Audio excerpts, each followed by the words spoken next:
하겠습니다. 오늘 말씀이 당신을 기억하신 하나님이라는 제목의 말씀입니다. 당신을 기억하시는 하나님이라는 제목의 말씀이에요. 우리가 지난주에는 사랑의 교회에 가서 거기 세미나 때문에 성도님들이 양해해 주셔서 거기서 함께 예배를 드리고 다시 오늘 우리 소금제작소교회로 돌아와서 또 함께 예배를 합니다. 오늘 우리가 함께 읽은 본문 말씀은 그 이방인들에게 이제 복음이 계속 전해지는 거예요. 유대 땅 예루살렘에만 복음이 머물러 있지 않고 이방인들에게 복음이 전해지는 아주 기념비적인 내용, 기념비적인 사건이 오늘 말씀에 등장한 내용이에요. 자, 이제 유대를 중심으로 전파되던 복음이 이방인들에게 훑어가는데 그 중에서도 가이사랴라는 지역이 나와요. 자, 가이사랴라는 지역을 이제 사진을 찍은 거예요. 요새는 막 너무 좋아가지고 저희가 한국에 있으면서도 전 세계를 돌아볼 수 있어요. 자, 보니까 앞쪽에 로우나 로이 앞쪽에 뭐가 있는 것 같아요? 땅 앞쪽에 뭐가 있는 거예요? 맞아요. 바다. 맞아요. 가이사랴라는 곳은요. 헤롯 대왕이 아우구스도 그 황제를 기념하기 위해서 지은 도시예요. 계획적으로 지은 도시고요. 해변 도시였어요. 해변. 바닷가를 끼고 있는 도시였기 때문에 해변 도시의 특징은 뭐가 있냐면 사람들이 많이 왕래한다. 왜냐하면 배가 와서 물건을 내리고 그 당시엔 배로 항해하는 게 전 세계를 왔다 갔다 할 수 있는 되게 좋은 수단이었기 때문에 지금도 그렇지만 그래서 항구가 있어서 많은 사람들이 왔다 갔다 하는 전 세계에 많은 사람들이 왔다 갔다 하는 굉장히 중요한 곳이었어요. 유대인들보다는 이방인들의 숫자가 많았던 곳이기도 합니다. 이 가이사랴라는 곳은. 그래서 이 가이사랴를 기점으로 딱 정해서 거기에 살고 있으면 많은 이방인들에게 복음을 전할 수 있는 이렇게 우리가 흔히 말하는 어떤 거점이 되는 곳이 교두보가 될 수 있는 곳이 바로 가이사랴였어요. 이 가이사랴에 주둔하고 있는 거기에 머물고 있는 병사들 로마의 병사들이 있었거든요. 자, 이 병사들을 이탈리아 부대라고 했어요. 이탈리아 부대. 예. 우리도 여기 뭐 이게 군대가 많죠. 여기 뭐 공군 부대도 있고 저기 육군 뭐 특공대 부대도 있고 청주에도 많이 있는데 이 가이사랴에 머물고 있던 부대는 이탈리아 부대였대요. 이탈리아 부대. 그런데 이 이탈리아 부대 가이사랴에 머물고 있던 이탈리아 부대는 어떤 특징이 있냐면 가이사랴라는 지역에서 이렇게 사람들을 뽑아서 가이사랴에서 뽑아서 부대원들로 삼은 게 아니라 로마에서부터 직접 데리고 온 거예요.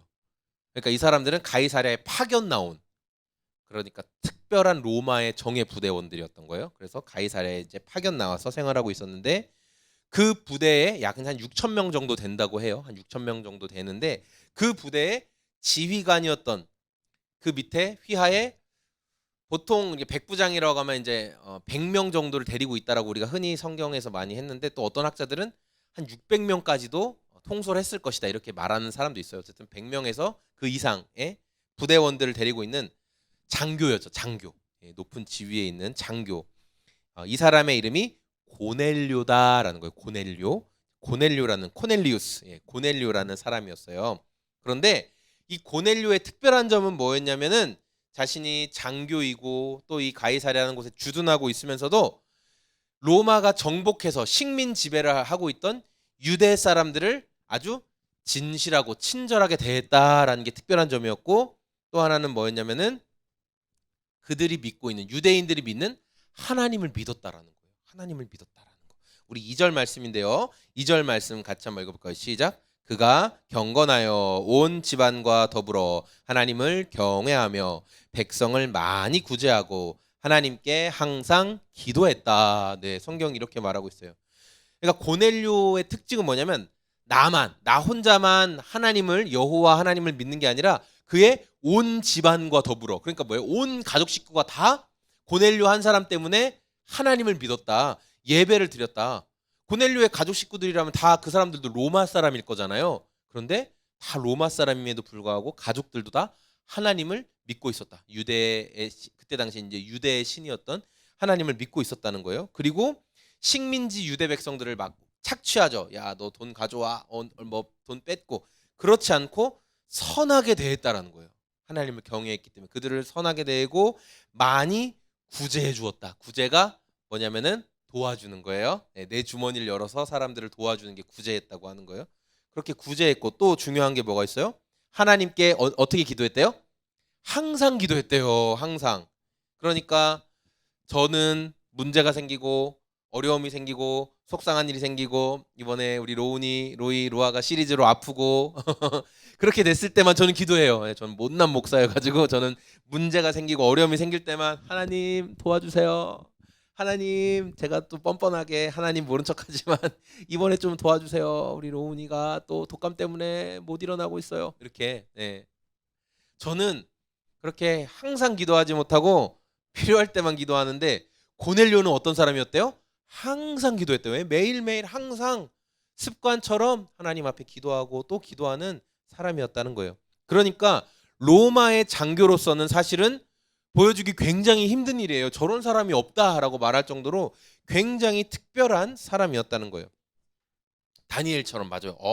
정말 정확해요. 다니엘처럼 정말 특별한 사람이었어요. 그런데 제가 오늘 나누고 싶은 말씀은 뭐냐면, 자, 그러면 고넬료처럼 하나님 앞에 온 집안과 더불어 경외하고 백성을 많이 도와주고 항상 기도하는 사람이니까 하나님이 고넬료를 만나 주신 겁니다. 여러분, 그러니까 여러분도 경건하게 사십시오. 남들을 도와주고 착하게 사십시오. 그럼 하나님을 무조건 만납니다. 라는 말을 하고 싶은 게 아니에요. 저는 그런 말을 하고 싶은 게 아니에요. 성경은 분명히 고넬료 성도의 하나님을 경외하고 경건한 삶을 살았다라고 분명히 말을 하고 있지만, 우리가 하나님, 그러면 저도 온 집안과 더불어 하나님 경외하고 백성들 많이 구제하고 하나님께 기도하면 저를 무조건 만나 주셔야죠 라는 식으로 그걸 공식처럼 생각하면 안 된다는 거예요. 우리가 그렇게 착하게 산다고 해서 하나님이 우리를 반드시 만나 주실 이유는 없어요. 의무가 없어요.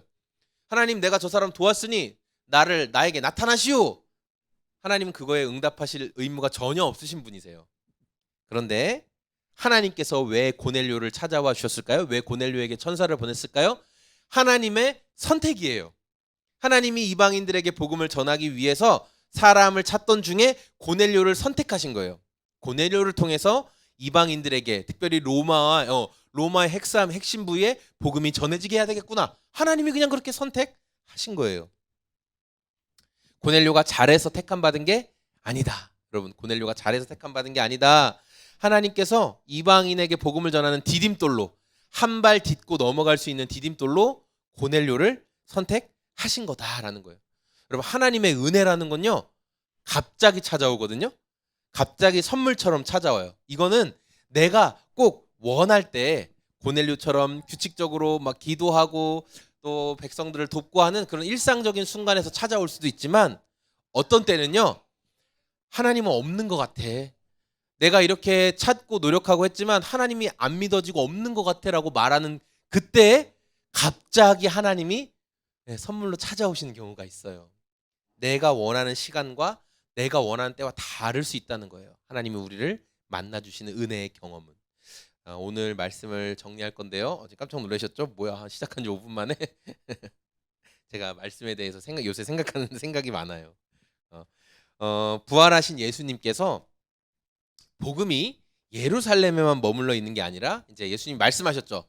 온 유대와 사마리아와 땅 끝까지 이르러 복음이 전파돼야 된다, 이렇게 말씀하시고 부활하시고 올라가셨잖아요. 그래서 예수님이 약속하셨어요. 그래서 사도 베드로가 변화된 누구를 만났죠? 사냥꾼에서 사냥감이 된 사람 이름이 뭔지 알아요? 맞아요. 바울로 변화됐죠. 바울을 만난 뒤에 바울이, 베드로 사도님, 정말 유대 지역 넘어서 이방 지역에도 지금 교회가 세워지고 있어요. 한번 가보세요. 이 말을 듣고 베드로가 여러 지역을 다니면서, 와, 정말 교회가 세워지고 있구나. 이방인들도 예수님을 만나는구나. 막 그런 놀라운 경험을 했어요. 그때 이제 베드로가 이제 이방 지역, 여기서는 무두장이, 그 가죽 만드는 사람. 그러니까 이건 유대인들 입장에서는 더러운 사람이거든요. 가죽 피역 이렇게 만드는 사람. 근데 그 집에 머물렀어요. 그 사람 집에 머물면서 있었는데 베드로가 거기 머물러 있었고, 하나님이 꼭 천사를 보내서 고넬료에게 그 베드로를 찾아가라, 이렇게 말씀하신 거예요. 고넬료가 예수님이 보낸 천사를 만나고 또 베드로에게 사람들을 보내라라고 말씀하는 것에 순종할 수 있었던 이유는 그 대신 있어요. 뭐냐면 평소에 하나님을 인정하는 삶을 살았기 때문에. 그건 맞아요. 더 쉽게 순종할 수 있었죠. 의심하지 않고 영적으로 소망하는 게 있었기 때문에 더 쉽게 그 은혜를 경험할 수 있었어요. 그런데 우리가 여기서 놓치지 말아야 될 것은 고넬료의 경건한 삶이 하나님의 선택을 받은 이유는 아니다. 고넬료가 경건하게 살았기 때문에 하나님이 무조건 고넬료를 선택해 주셔야지 아니다. 바울이 사울일 때 하나님과 예수님을 막 친절하게 대했어요? 아니면 악랄하게 대했어요? 악랄하게 대했잖아요. 그런데도 하나님이 예수님이 바울을 선택하셨잖아요. 그렇죠? 아주 대조가 되는 거예요. 고넬료와 바울의 모습이. 하나님은 이방 땅 곳곳에 복음을 전하기 위해서 그냥 하나님의 때가 돼서 고넬료를 택하셨다. 하나님의 선택이다라는 것을 우리가 잊지 않았으면 좋겠어요. 지난주 앞에 사진을 보시면 우리 사랑의 교회에서 이제 찍은 사진이에요. 낮에 찍은 거라 여기 아내가 없어요. 그때 출근해가지고 지난 한 주간 청주 사랑의 교회에서 진행된 목회자 가정교회 세미나에 우리 성도님들이 배려해 주시고 섬겨 주셔서 제가 잘 다녀올 수가 있었어요. 그래서 제가 그 주간에 있었던 이야기를 좀 간증으로 나누고 오늘 말씀을 이제 마무리를 하려고 해요. 그 주간에 이제 지난주 화요일부터 이제 세미나가 시작이 되니까 저녁에 사람들이 등록을 받았거든요. 저녁부터 낮 동안에 말고. 그래서 제가 이제 세미나 참석을 위해 아내랑 같이 계획을 세웠습니다. 뭐냐면 오전과 오후 한 오후 뭐 5시 정도까지는 아이들이 어린이집이랑 학교에 있을 수 있으니까 그때 이제 저는 먼저 세미나에 가 있고 이제 아내가 퇴근하면서 한 4시 반 정도에 마치니까 퇴근하면서 아이들을 픽업해서 저녁은 어머니께 좀 맡기고 그리고 저녁 시간에 어머님 돌봐주시다가 이제 한 10시나 그때 강의 끝나면 애들을 딱 데리고 오는 그런 스케줄을 저희가 다 계획을 했죠. 잘했어요. 그런데 좀 첫째 상태가 좀 좋지 않았어요. 그래서 그 전주, 그 더 지난 전주 금요일부터 우리 로운이가 컨디션이 좀 안 좋았어요. 저희가 아주 섬세한 부모가 되지 못하다 보니까 로운아 그냥 열나는 거야 임마. 맞죠? 괜찮아 이러면서 어떻게 했냐면은 그냥 쉬어 그러면서 학교 간데도 막 좀 힘든데도 저희가 그냥 해열제 먹이고 그래서 그냥 갔어요. 그 금요일부터 컨디션이 로운이가 굉장히 안 좋은데 토요일 날은 또 심지어 뭐해서 저희가 목장 모임 한다고 그때 11시 40분인가 끝났죠. 11시 40분까지. 근데 그때 로운이가 진짜 힘들었던 거예요. 막 얼굴이 빨갛게 달아오르는데도 손님들이 오니까 그 손님들이랑 놀아준다고 같이 막 옥상에도 갔다 오고 하다가 나중에 너무 힘드니까 구석에 이렇게 누워 있다가 또 예배한다고 하니까 의자에 앉아서 이렇게 탁 이렇게 있고 지금 생각해도 너무 미안해요. 근데 저는 어땠냐면은 워낙 매정해가지고 제가 뭐라고 얘기하냐면 로운아 그냥 목감기야 목감기 해열제 먹으면 다 나 우리가 기도해줄게 그러면서 막 다 같이 우리 가족들 다 같이 막 로운이를 위해서 기도해줬어요. 하나님 낫게 해주세요. 약도 먹었으니까 치료해주세요. 막 그렇게 했어요. 저희 마음 가운데는 치료해 주시겠지라는 그런 기대감을 가지고 기도를 했어요. 그러나 제 마음 가운데는 어떤 마음이 깔려 있었냐면은 너 빨리 나아라. 그래야지 화요일부터 있는 세미나에 차질이 없다. 그 마음이 더 많이 깔려 있었어요. 그런데 주일 예배 때 로아 나가 있어. 너 나가. 더우니까 나가. 밖에 나가. 그런데 주일 예배 때가 됐는데 그때도 여전히 얼굴이 벌겋게 달아올라 있었던 거예요. 아침에 일어날 때 너무 힘들어하고. 저는 감기가 빨리 낫질 않는구나. 그냥 그렇게만 생각을 했어요. 계속. 주일 예배 때 워낙 힘드니까 이제 보신 분도 알겠지만 뒤에 계속 누워 있었어요. 원래 로운이가 찬양도 참 열심히 하고 막 이렇게 하잖아요. 근데 너무 힘들어서 뒤에 계속 가만히 누워 있었어요. 그런데도 미안한 게 뭐냐면 뭐래도 성경 말씀을 적어보겠다고 노트를 또 가져간 거예요. 뒤에 가져가서 성경책 펴놓고 노트로 뭐라도 적어보겠다고 그렇게 했던 거예요. 예배가 끝나고 나서 이제 병원을 갈 수밖에 없어서 병원에 진료를 받으러 갔어요. 병원에서는 뭐라고 얘기하냐면은 요새 독감이 유행하고 있는데 독감이 맞습니다. 코 이제 검사했거든요. 그리고 하시는 의사 선생님 말씀이 아니 얘가 며칠간 한 40도 가까이 열이 올랐을 텐데 그걸 어떻게 참았어요? 이렇게 얘기했어요. 부모가 무식하니까 애들을 그냥 막 다루는 거예요. 너무 미안하더라고요. 너무 미안했어요. 그런데도 저의 솔직한 마음을 이야기하자면 마음 한켠에는 얘 학교 갈 수 있어요? 못 가요? 이거부터 걱정했고 병원에서는 당연히 학교 못 갑니다. 이렇게 얘기하니까 제가 그럼 세미나 참석 어떡하지? 하면서 마음에 실망감이 찾아왔어요. 그래서 진료를 받고 차로 이렇게 로운이가 아내와 차로 이렇게 걸어왔거든요. 근데 이미 저는 학교를 못 간다는 얘기를 전화로 들었기 때문에 마음이 너무 불편했어요. 로운이가 차에 탔는데 몸은 괜찮아? 많이 힘들었지? 이렇게 얘기해 줘야 되는데 마음에 상처 주는 말을 했어요. 왜 아파? 너 왜 아픈 거야 도대체? 아우 나 이게 뭐 쌤이다 못 가잖아. 그러면서 그런 얘기를 했어요. 그래서 로운이가 걸어올 때도 도살장에 끌려가는 어린 양처럼 막 눈이 막 이러면서 내려왔는데 차 안에서도 얼마나 민망했을까. 그래서 제가 나중에 사과했어요. 맞죠, 로운아? 너무 미안했어요. 예, 제가 너무 못 나가지고. 자, 그런데 독감 전용 타미플루 약을 먹으면 빨리 낫겠지. 예, 그렇게 생각을 했습니다. 그래서 이제 로운이는 이제 그때부터 혼자 방도 혼자 쓰고 음식도 따로 먹고 수건도 따로 쓰고 이렇게 그렇게 됐어요. 왜냐하면 다른 사람한테 전염되면 안 되니까. 자, 그렇게 해서 이제 월요일이 지나고 화요일 아침이 됐는데 이제 아내는 출근을 해야 되는 상황이 됐고, 근데 갑자기 아내가 이렇게 얘기하는 거예요. 로운이 아빠, 로이 얼굴이 뜨거워요. 아니 이게 어떻게 된 거야? 예, 아내 말로는 로이가 둘째가 새벽에 엄마 저 몸이 너무 더워요, 뜨거워요 이렇게 얘기했는데 아내도 대수롭지 않게 그냥 야 나가서 물 마시고 와, 그냥 옷 벗어 더우면 이렇게 이야기를 했다는 거예요.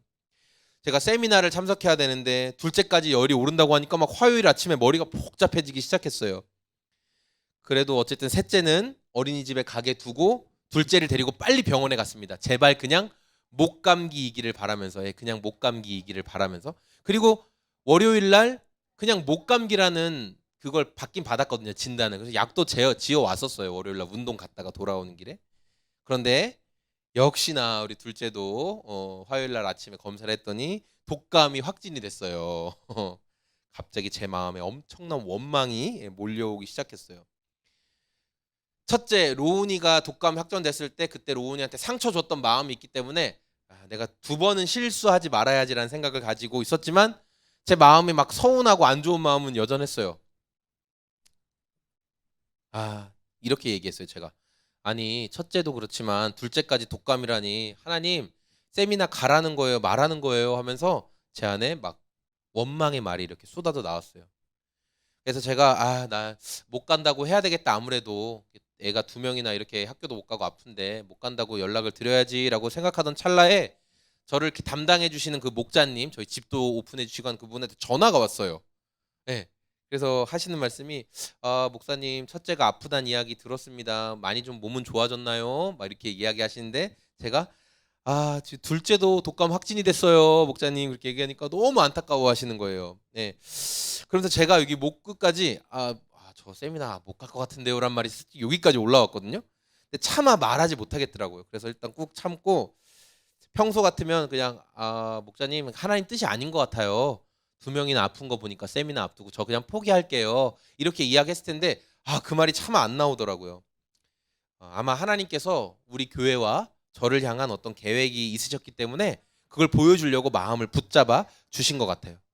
그래서 저는 여러 성도님들의 섬김 속에서 불편한 마음을 뒤로하고 이제 세미나에 참석할 수 있었어요.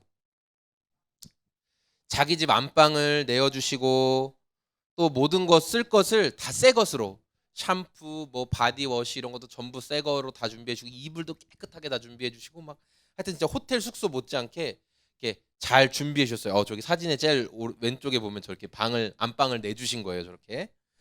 자, 그리고 목자 목녀님들의 헌신과 또 사랑의 교회 성도들이 저렇게 막 저는 세미나에서 물회 나온 건 처음이었어요. 직접 자연산 물회를 공수해가지고 오시고 디저트도 다 저렇게 만들고 그런 놀라운 사랑을 제가 계속 경험을 했어요. 진짜 대단하구나.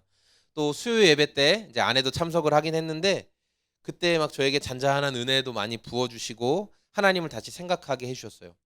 제가 은혜로 이렇게 회복하고 있는 사이에 셋째마저도 독감에 걸려서 또 그리고 집안에 어려운 일 또 이렇게 막 누가 다치시고 그런 일들도 막 벌어지면서 굉장히 정신없는 상황에 빠질 수 있었는데 저한테 그걸 알리지 않으셨어요. 세미나에 집중하라고 저한테 알리지 않고 배려해 주셨죠. 그래서 저는 말로 다 할 수 없는 그런 풍성한 사랑과 은혜를 경험하게 됐어요. 누구도 사실 제가 목사 되라고 등 떠민 적이 없거든요. 저한테 목사 되라고 등 떠민 적이 없고 또 누구도 제가 목사 될 것을 기대하지도 않았어요. 다만 제가 군대 훈련소에서 예수님을 만나고 그리고 그때부터 예수님이 그냥 너무 좋아서 예수님 진짜 너무 좋아서 그때부터 계속 예수님을 따라가다 보니까 어느새 목사가 됐고 이렇게 또 소금 제작소 교회를 개척해서 함께 우리가 생활을 하고 있어요. 그런데 1년, 2년, 3년, 4년, 5년 저희가 지금 5년 차거든요 벌써. 어떤 목사님은 저를 소개하실 때마다 우리 이성민 목사님 개척한 지 3년 되셨어요. 계속 그분은 영원히 3년 된 목회자 개척. 5년이 됐는데 솔직히 어떤 특별한 열매가 맺혀지고 막 사람들이 많이 오고 함께 예배하고 그렇지 않다 보니까 제가 이런 생각을 하게 된 거예요. 목사가 되고 교회를 섬기고 하는 게 예수님이 나를 향한 뜻이 아니구나. 나 혼자 뭐 했다로 오나? 착각했구나. 나 혼자 착각했구나. 나만 좋아서 짝사랑했구나. 혼자 그런 생각을 했어요. 굉장한 패배감에 제가 사로잡혀 있었어요. 그런데 제가 거기에서 경험한 이런 모임, 이게 이제 목장 모임이라고 해서 성도님들이 이렇게 모이는 거예요. 저 왼쪽에. 거기에서 목자님들, 목녀분들이 이제 같이 그냥 이야기하는 거예요. 밥 먹으면서 이야기하는 건데 목자로 세워지고 목녀로 세워졌는데 우리가 목장원들을 잘 돌보지 않아서 함께 예배하지 못해서 하나님께 너무 죄송하다 그러면서 막 우는 거예요. 그분들이. 그리고 목자로 아무리 세워지면 뭐하냐, 영혼을 전도해 오지 못하면 목자는 아무 소용이 없다, 막 이런 얘기를 하시면서 막 눈물을 흘리시는 걸 보면서 제가 와 정말 이분들 대단하다, 이분들 정말 대단하시다. 그러면서 제가 목사님한테, 사랑의 교회 목사님한테, 목사님 어떻게 이렇게 A급 성도들을 많이 데리고 계십니까? 그런 질문을 제가 했었거든요. 목사님은 아마 개척 초기부터 저렇게 좋은 성도님들이 많으니까 교회가 이렇게 아름답고 따뜻하게 섬기면서 부흥한 거 아닙니까? 그렇게 생각을 했는데, 목사님의 개척 초기 가정에서부터, 그 집 아파트에서부터 개척을 했는데 이야기를 들어보니까 알코올 중독자, 뭐 게임 중독자, 뭐 성 중독자, 또 가정들이 다 깨어진 그런 사람들이 너무 많았다는 거예요. 그리고 막 새벽 3시 4시면 전화해서 목사님 지금 안 오면 저 죽을 거예요, 빨리 오세요. 막 가보면 막 칼을 들고 막 자기 몸을 해하고 또 자녀를 해하려고 하고, 막 바닥에 있는 김치통 같은 게 다 깨져서 난리가 돼 있고 막 그런 거, 사모님은 다 김치통 치우고, 목사님은 이분 잠들 때까지 손에 있는 칼 뺏고 손 쥐어주면서 계속 잠들 때까지 이야기 들어주고, 막 그런 것들을 이제 막 이야기를 계속 그 세미나 가운데 많이 듣게 됐어요. 나만 알던 성도들, 이분들도 미안하지만 다 그런 분들이었던 거예요. 대부분은 여기 저를 섬겨주신 목자 목녀님들의 간증도 그렇고 그런 분들이었는데, 이분들이 나만 알던 삶에서 변화돼서 이제 다른 사람을 섬겨주는 것. 그래서 이 가정교회를 하고 있는 사랑의 교회와 가정교회로 하고 있는 교회들의 목표가 뭐냐면은 남 잘되게 하는 것, 그게 목표더라고요. 남 잘되는 게 내가 잘되는 거다. 그걸 모토로 생활을 하시더라고요. 자, 그러면서 그 공동체의 모습을 보면서 제가 진짜 감동을 많이 받았어요. 어떻게 저런 성도들로 세워질 수 있을까? 그런데 가장 큰 감동은 뭐였냐면은, 성도들이, 그러니까 제가 대화를 나눠본 모든 성도들은 목사님이랑 사모님을 생각하면 막 우는 거예요. 목사님 사모님 이야기하면서, 그때 우리 교회가 너무 돈이 없어서 삼겹살도 못 먹고 앞다리살 같이 구워 먹으면서도 그렇게 행복했다. 또 내가 그렇게 때려 부수고 난리치고, 또 어떤 분은 새벽에 교회에 가서 교회도 다 때려 부시고 그러셨더라고요. 그런데도 불구하고 목사님 사모님이 인내해주고 참아주셨다. 자기 옆에 있어주셨다. 자기 버리지 않고 참아주셨다. 그게 자기는 너무 감사하다는 거예요. 그러면서 그렇게 많이 우시더라고요. 목사님 사모님이 공부를 많이 해서 성경 말씀을 기가 막히게 잘 풀어줘서 성도들의 존경을 받는 게 아니라, 가장 밑바닥에 있을 때, 가장 못났을 때, 가장 우리가 힘이 없을 때, 그때, 그래서 힘이 없으니까 어떻게 해요? 이 사람 저 사람 찌르고 다니죠. 고슴도치처럼 된 거예요. 몸에 가시가 돋쳐서. 그런데 그때도 내가 찌르는 화살 다 맞아주시고 옆에 있어줬다. 그게 너무 감사하다라는 고백을 제가 들었어요. 그래서 5박 6일간의 세미나 시간 동안 진짜 엄청난 섬김을 많이 받았어요. 그리고 사람들이 섬기는 모습을 보고 제가 몸으로 체험했더니 변화가 일어나더라고요. 변화가 일어날 수밖에 없었어요. 그래서 같이 세미나에 참석했던 목회자들이 자기 각자 교회에 돌아가서 어떤 일을 하는 거 막 사진 올렸는데, 어떤 전도사님은 성도님들이 퇴근하고 바로 교회에 오시는 걸 알면서도 한 번도 그분들이 배고플 것이라는 생각 안 했다는 거예요. 그래서 전도사님이 직접 샌드위치를 만들어 가지고 이만큼 쌓아놓고 성도님들 드시라고 한 뭐 그런 것들. 또 어떤 목사님 사모님은 지역에 있는 목사님들 자기 집에 초대해서 음식 솜씨도 없는데 식사 같이 나누면서 한 게 너무 행복했다고, 처음으로 이렇게 음식 준비해봤다고 막 그런 사진들을 올려주시더라고요. 저는 어떤 게 기억에 남냐면 우리가 이제 지난 주일 예배 때 사랑의 교회에서 예배 드릴 때 이제 그때 연합 목장 예배라고 다 같이 모여서 예배 드렸잖아요. 거기 성도님들이랑. 그때 그 사랑의 교회 안 목사님께서 우리 소금 제작소교회 성도님들 오셨습니까? 한번 자리에서 일어나서 환영합시다 하고 딱 이제 성도님들이 일어나셨어요. 그래서 막 박수하는데 이제 저는 앞에 제 이름 써 있는 자리에 앉아 있었으니까. 근데 제가 이렇게 뒤를 돌아봤는데 우리 성도님들이 이렇게 일어나 있는 거예요. 근데 그걸 보는데 제가 막 눈물이 막 나는 거예요. 왜냐면은 참 저분들이 나를 참아주시는 분들이구나. 그러니까 저분들이 내가 잘나서가 아니라 내가 보잘것없는데 저분들이 나를 참아주시고 나랑 같이 교회로 함께 해주시는 분이구나라는 사실에 막 그렇게 눈물이 나더라고요. 그래서 제가 얼른 앞을 보고 이렇게 막 눈물을 흘렸어요. 그냥 그저 그 사랑에 제가 울 수밖에 없더라고요. 이제 오늘 여러분 말씀에서처럼 고넬료란 사람이 특별해서 특별한 사람이라서 하나님이 그에게 천사를 보내신 것만은 아니에요. 물론 그는 좀 특별한 사람은 맞았지만 하나님이 그를 선택하신 거예요. 왜? 이방인들에게 복음을 전하기 위해서 하나님이 그냥 선택하신 거예요. 저는 부족합니다. 저는 엄청 부족하고 엄청 연약하고 하루에도 늘 수도 없이 결심해요. 오늘도 친절하게 대해야지. 내가 사람들에게 대우받고 싶은 것처럼 나도 사람들을 대해야지. 자녀들을 대해야지. 늘 생각은 그렇게 하지만 쉽게 무너질 때가 너무 많습니다. 그러나 우리가 오늘 말씀에서 하나님이 고넬료를 주권적으로 선택하신 것처럼 하나님이 부족한 저와 우리 소금제작소교회 성도들을 선택하셔서 신약교회, 아름다운 그 신약교회의 모습을 이루어 가시길 원하신다는 거예요. 우리를 택하셔서 하나님이 그 교회를 이루어 가기를 원하신다는 거예요. 그래서 여러분 내 생각과 내가 기대한 것과 다를 때가 있겠지만 하나님께서는 선물처럼 우리에게 은혜를 부어주시고 우리로 계속 교회로 살아가게 하시는 분이십니다. 우리 하나님께서 주신 꿈을 계속 꾸면서 우리 소금제작소 교회가 신약의 교회를 이 땅 가운데 이루어내는 아름다운 공동체가 다 되기를 소망합니다. 아멘.